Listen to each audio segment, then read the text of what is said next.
photographers, designers, and other visual creative freelancers. Welcome to Coaching for Creatives. I'm McKay. I'm a business coach, the founder of Business of Creativity, and your host for these conversations about the business of creativity. This episode is all about business confidence and how I can help you get business confidence.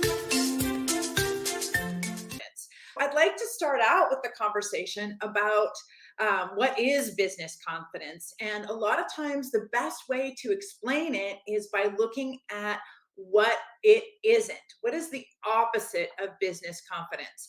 And this is often where my clients come to me, is in this place of uncertainty, of self-doubt, of a lack of clarity around themselves and their business, or a lack of clarity around their pricing or their marketing or who their clients are.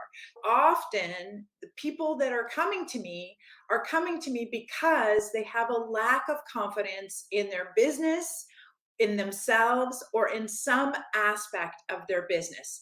And one of the number one things that I deliver in my programs and my coaching and my masterminds is that I help you get more confident in your business. And confidence in your business means that you can take more actions, that you show up in your conversations as a more confident person, which helps you attract better clients. Business confidence overall just makes being a freelancer more fun and makes you more effective.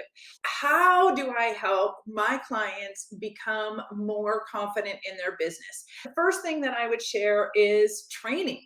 The biggest reason that many of us have a lack of confidence is because we have a lack of skill or a lack of information.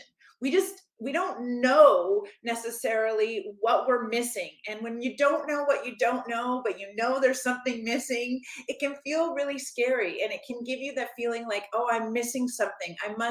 There must be some secret to success, or maybe there's a way of doing business that I don't know, or maybe I'm not a real professional. Maybe other freelancers are doing things or behaving differently out there in the world.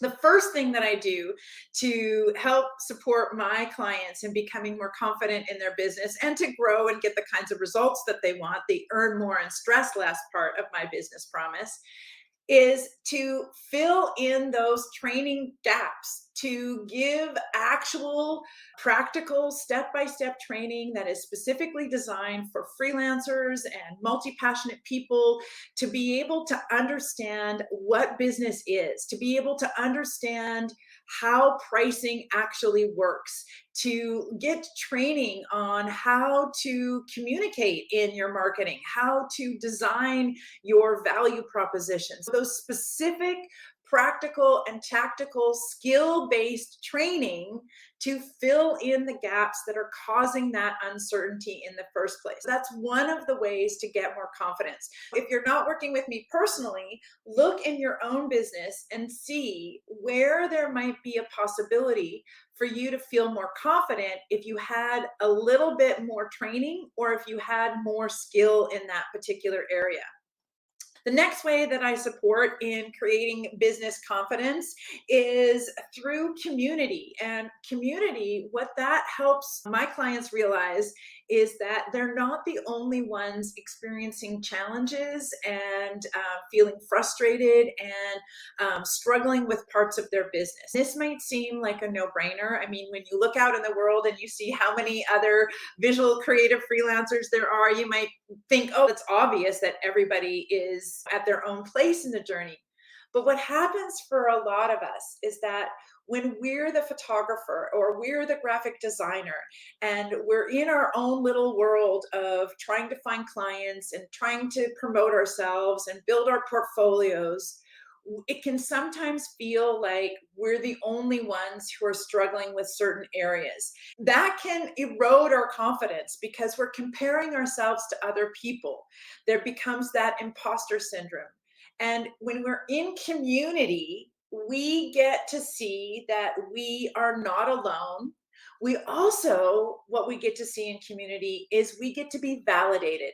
When you're in a place of self-doubt or imposter syndrome and you bring something to a group and you share it, and then you get to have the experience of that share being valuable or making a difference, or you start to realize that you actually do know more than you think you know, or that some of your business practices are really great and can inspire other people, that external validation can really help to grow and enrich your confidence. There's another piece, and this piece is a little bit sideways for some people, that it's hard for some people to connect the lack of business confidence to the lack of either self confidence or clarity.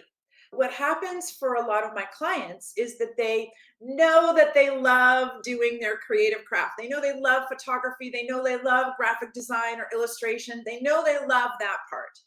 But they're not really clear on how they're going to run their business or grow their business, or they don't really know how to expand to a new area of clientele, or they're not quite really sure where their business comes from or how to raise their prices. So these aspects of uncertainty can creep in. And the thing about uncertainty and eroding your confidence is that when we are in a place of self doubt or have low self esteem, or we have a fear that a lack of information might be negatively impacting us, it can stop you from taking action.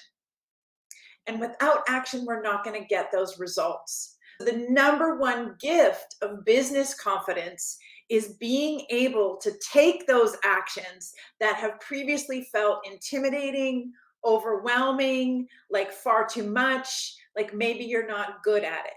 Looking at that aspect of self confidence and confidence in the self, a lot of the tools that we use in my training and my coaching go back to really connecting to how amazing you are, getting an inventory of what's awesome about you, helping you get clear about how to communicate how amazing you are to other people, and then finally giving you a space to practice your mastery and master your practice.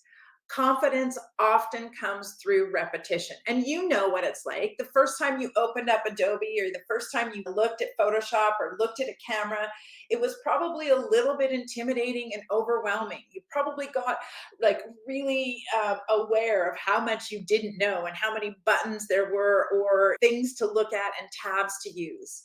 And then the next time it was less overwhelming because you were more familiar with it. And then the next time, and you gradually built your confidence with your creative skills through repetition over time, through practicing your mastery and mastering your practice. And the beautiful thing about being a client with Business of Creativity is that you get space to practice that mastery. You get space to do a crappy first draft and then get feedback on it.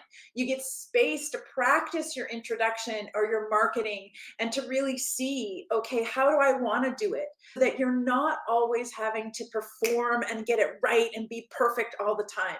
You get an opportunity to do things again and again and to build your confidence in your messaging, in your pricing, in your business growth. Those are some of the ways that I help my clients build their confidence.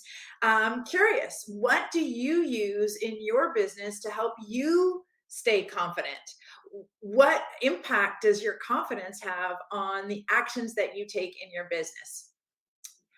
If you're interested in speaking with me about how I can help you grow your confidence and earn more and stress less in your business, please do take the opportunity to book a call with me. Go to businessofcreativity.ca/book a call. That's businessofcreativity.ca book a call, and book a call with me. I'm happy to have a conversation about where you're feeling challenged or where maybe you would like to have a little bit more confidence in your business. Thanks so much for watching. If you're checking this out on YouTube, be sure to subscribe. And if you're listening to this on my podcast channel, make sure that you follow and give me some stars. We'll see you here next time on Coaching for Creatives.